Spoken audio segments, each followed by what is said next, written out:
Alright, we're at West Glen and we're just gonna go ahead and rock and roll here.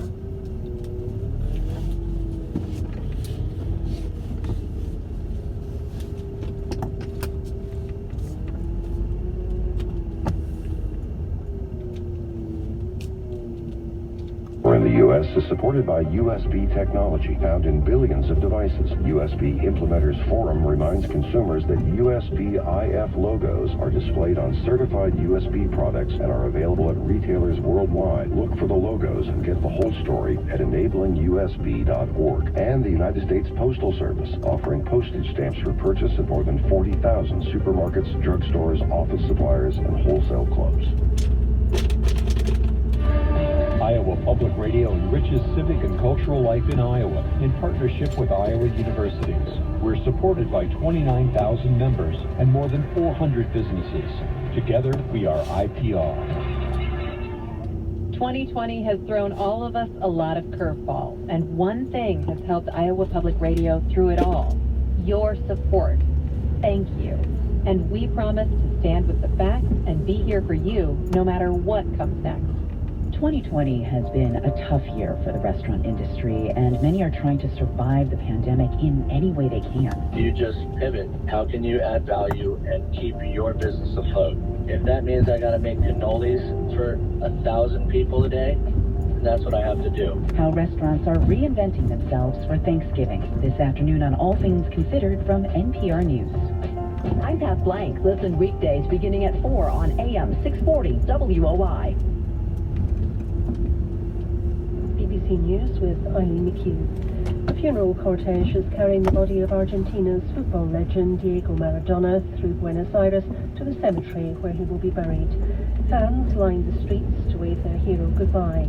Earlier, there were chaotic scenes as tens of thousands of people crowded into the city centre, queuing for hours to file past Maradona's coffin.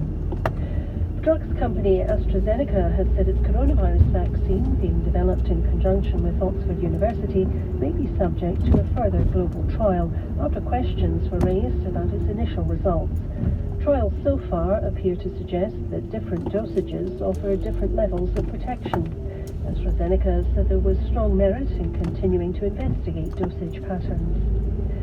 Saudi Arabia says it's opened a criminal investigation into corruption at the Ministry of Defense, amounting to more than $325 million. The probe is said to involve dozens of officials and businessmen.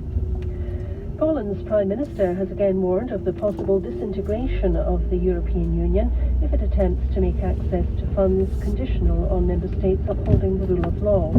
Poland and Hungary have vetoed the bloc's budget and COVID recovery package, saying the proposed clause is politically motivated. The World Health Organization has warned that Africa is far from ready for mass immunization against the coronavirus. It said the continent lacks the funding and health facilities required for vaccination programs. The French police have suspended 3 officers after they were seen in an online video beating up a black music producer in central Paris. The incident on Saturday prompted fresh public anger over the conduct of the security forces. And the US is celebrating a muted Thanksgiving as the coronavirus pandemic claims about 2,000 lives each day. BBC News.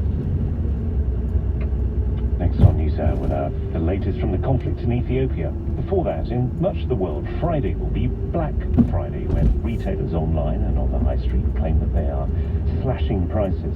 Increasingly, though, questions are asked about the real cost of a deal, particularly with cheap clothes. The case of one underpaid worker that went viral in Romania has highlighted the plight of textile workers in the eastern fringes of the European Union. Cressy Twig from BBC Monitoring has this report. I don't even know what normal would be. The soundtrack from a Milan catwalk from last year. This is the glamorous end of a long process which begins on the factory floor, often a world away from the fashion capital. First mention. The industry has suffered catastrophic disruption to its supply chains as a result of the COVID-19 pandemic. The Clean Clothes campaign estimates that $5.8 billion went unpaid to garment workers globally between March and May alone. Angelica Manoli is a textile worker in Romania.